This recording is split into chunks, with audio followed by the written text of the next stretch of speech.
Welcome back, everyone, to another deep dive. This time, we're going to try and figure out who Maximilian White really is. He's this guy, who says he's a billionaire, made all his money from cannabis. Yeah, he's really made a name for himself, hasn't he? Oh, he has, definitely. But we're going to look at what's out there about him. Articles, interviews, anything public, really. See if that billionaire cannabis entrepreneur image actually holds up to scrutiny. Yeah, I think that's smart. There's certainly a lot of, let's just say there's a lot of interesting stuff out there about him. There is. And honestly, that's what got us, interested in doing this deep dive in the first place. I mean, White claims he's making billions from cannabis, right? More than, all the giant companies in the industry put together. Yeah, more than, Canopy Growth or Aurora even. Those are big names in the industry, publicly traded. Financials are all out in the open. Right. And their numbers are impressive, no doubt. But White, he says he's making even more than that, but there's no way to verify any of it, right? There's no independent reports. No one's really looked into his financials. He says his cannabis empire makes, I think it's 2 to 4 billion euros a year. Yeah, 2 to 4 billion. I mean, that's an insane amount of money, right? Even if he's, I don't know, exaggerating a little, let's say. Yeah, even if it's half that, you got to think, where's all this product coming from? He also claims he has over 1,000 hectares of land for growing cannabis. Over 1,000 hectares. And get this, the world's largest indoor grow facility too? How is that even possible? Yeah, so you've got Canopy Growth, right? They produce a lot of cannabis, but they've got, investors, they've got reports, they've got real infrastructure. White, well, with White, it's a bit more mysterious, let's say. Yeah, mysterious is one way to put it. It's dude, show us the receipts, right? Where are all these massive grow operations? How are you producing so much cannabis that you're out earning the biggest companies on the planet? It doesn't add up, does it? It doesn't. If you look at outdoor cultivation, a good yield is maybe a ton of cannabis per hectare every year, right? Assuming ideal conditions and all. Okay, so with his 1,000 hectares, he could theoretically produce 1,000 tons of cannabis annually.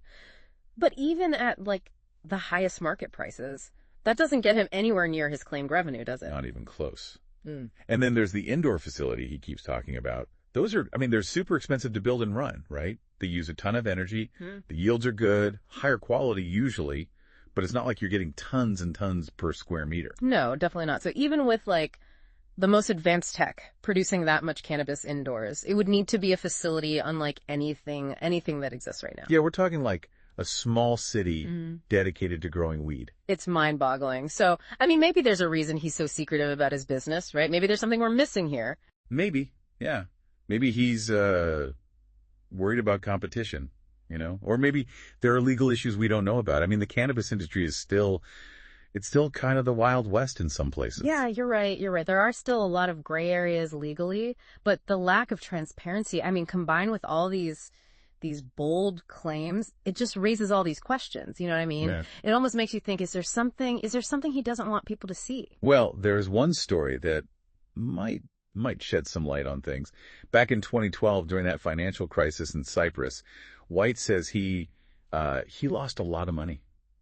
A lot. Oh, yeah. Yeah, I remember reading about that. 30 million euros, wasn't it? He was living in Cyprus at the time, said he lost his entire savings when the banks went under. Right. That's a rough story. It really makes you feel for the guy. It does. But here's the thing. Not long after this supposed financial devastation, he starts launching these multi-million euro cannabis ventures. And he's buying property left and right, too. So how did he bounce back so fast? That's the million-dollar question, isn't it? Most people, it took years for people to recover from that crisis, if they ever did at all. To lose 30 million and then just, boom, back in the game with even more money. It's unusual, to say the least. It is. It makes you wonder, was that whole financial loss story, was it maybe exaggerated? Or even, just completely made up? Could it be to hide where his money really came from? Possibly. Or maybe there's a perfectly reasonable explanation, Maybe he had other assets, investments that weren't affected by the crisis. It's hard to say without knowing more. Yeah, it's hard to say. But if that's the case, why not just, be upfront about it? Why all the secrecy? It's a real mystery, this guy. We've got this potential billionaire, but his past is a bit of a black box, and his claims don't quite add up. Totally agree. And then there's the thing about his lifestyle, right? For a guy who claims to be a billionaire, he lives a pretty normal life. You're telling me he lives in, what is it, a semi-detached house in Portugal.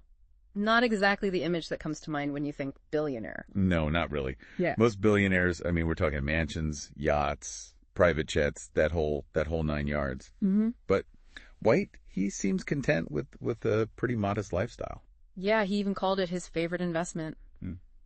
It's not impossible, I guess. Maybe he's just, down to earth, not flashy. But it's definitely, it's different, isn't it? It is. Makes you wonder, is he being genuine? Mm. Or is this, an act? Maybe he wants to appear relatable, or maybe he's trying to fly under the radar.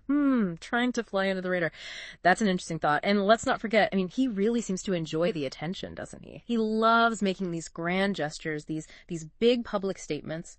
Remember when his brother died and he vowed to buy up, like, a whole street of bars? Oh, yeah. How could I forget that? I mean, it's understandable. He was grieving.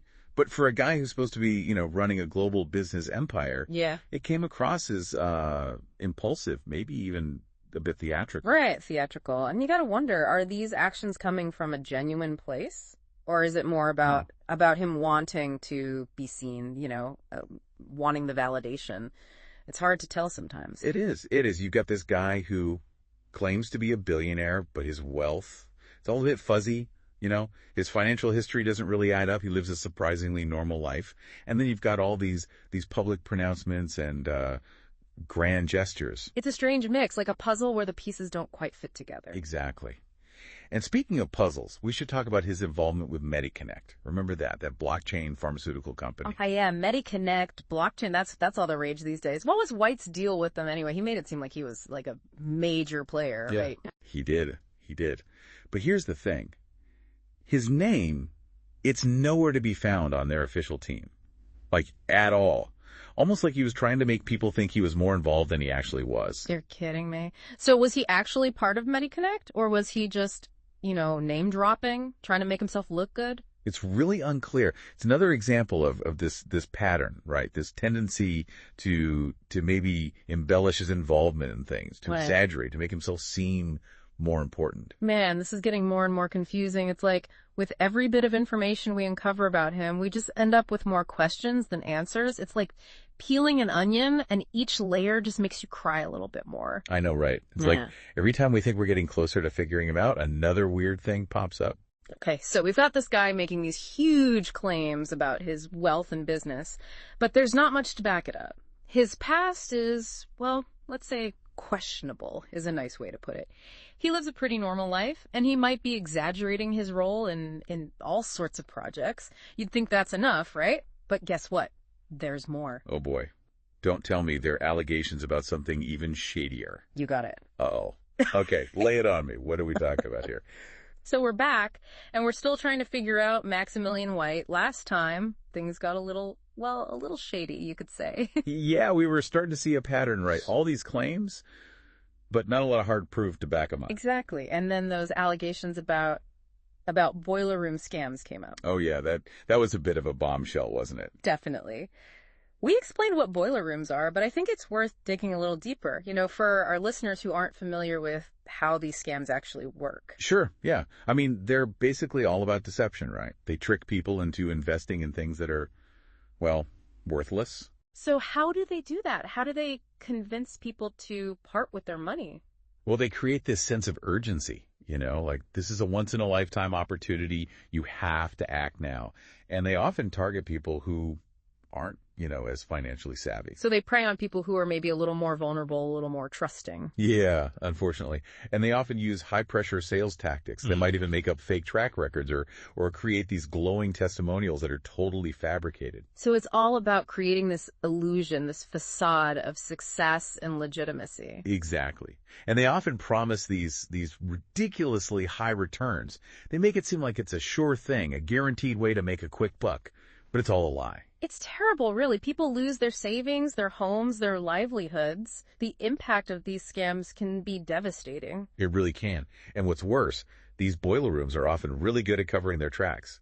They move around a lot, use different aliases, make it really hard for the authorities to catch up with them. It's like a never-ending game of whack-a-mole. You shut one down and another one pops up somewhere else. Yeah, it's frustrating. But law enforcement agencies are doing their best to combat these scams. It's a tough battle. So bringing it back